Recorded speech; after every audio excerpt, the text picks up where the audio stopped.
Okay, now we're gonna work with radical functions and find their inverses and the domain and the range of said inverse function. So, first thing we have to write this as a canonical expression.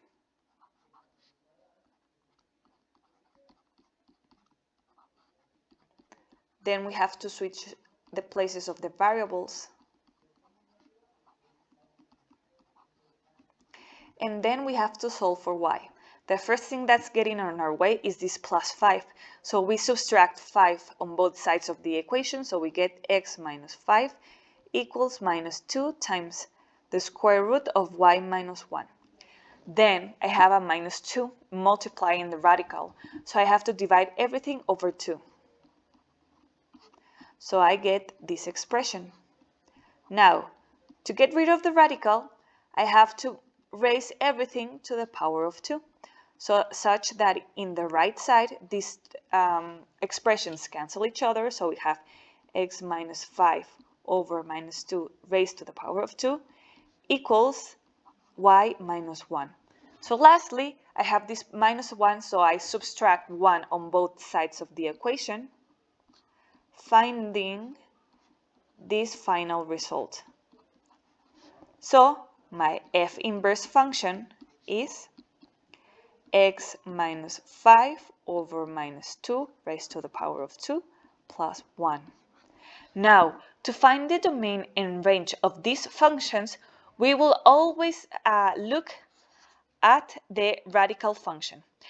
Because remember, if f is a function that has a domain A and a range B, the inverse function is going to have domain B and range A, because the inverse undoes what the f did.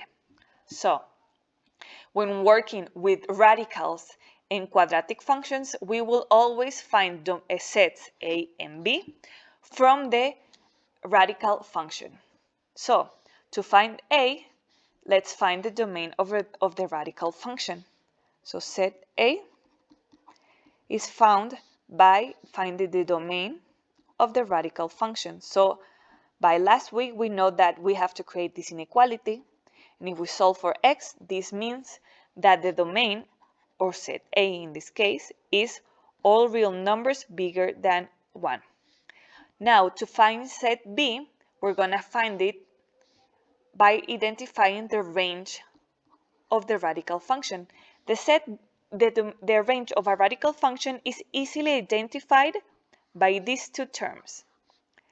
The independent term tells me where my function starts, where the graph of my function starts. So it's the beginning or the end of my range. And lastly, if this number is negative, I know that my graph opens downwards. That means that from my starting point, my function is going to go downwards. That means that the highest value is 5 and the lowest number is minus infinity. So set B is minus infinity to 5.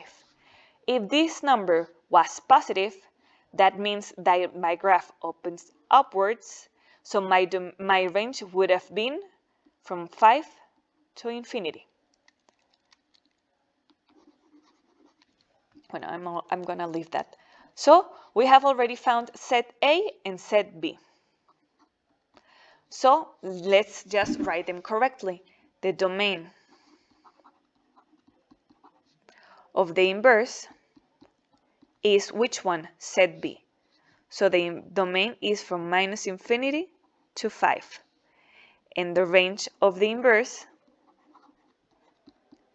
is set A, that is from 1 to infinity.